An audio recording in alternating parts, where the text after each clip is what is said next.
Hello mga mare, baklang maasim, baklang may putok, baklang tsaka. Matagal na nga itong video na ito mga mare. Noong March pa ito mga mare, travel with family and friends. Ngayon ko nga lang naisipan na i-edit ang video na to.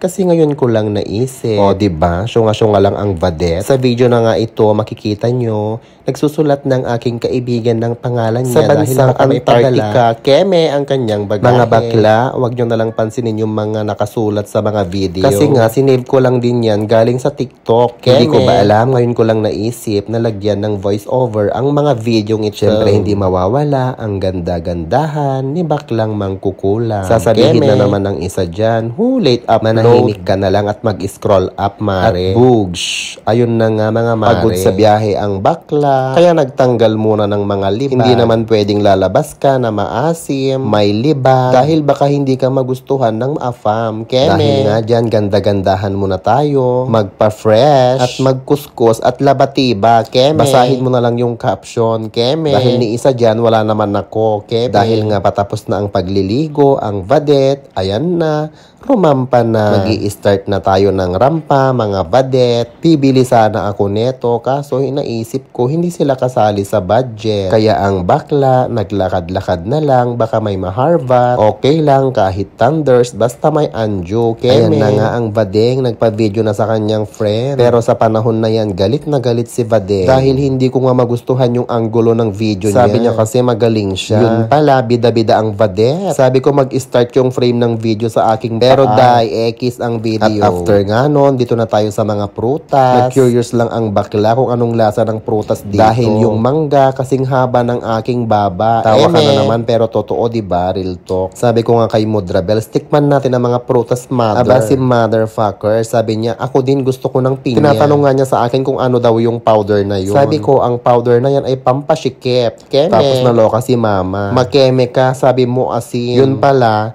na blend na kung ano-anong mga spices. Hindi tuloy niya makain. Tsaka itong vendor, makeme sabi niya, hindi daw maasim. Diyos ko, kasing asim ng mga tao. At ayan na nga, tinikman na. Nagtatanong ka na naman siguro kung ano yung mga pinuntahan namin. Eto na mga vadet, ikaw na lang bahalang mag-research sa Google. Siyempre, ito ang ating first destination, ang Hong Kong Victoria Arbor, Keme. Bahala ka nang mag-decide kung saan mo gusto pumunta. Basta ako dito lang next destination, ang Glass Bridge ng Kinebagsul. Dati nga napapanood ko lang to. Diyos ko mga bakla. Nakakatakot. Hindi siya kaaya-aya. Tapos sabi nung tour guide, ipinagmamalaki at ipinagyayabang niya. You must try the electric train. Oh, we have that in the Philippines. At ito na nga ang ating next destination, ang Canton Tower.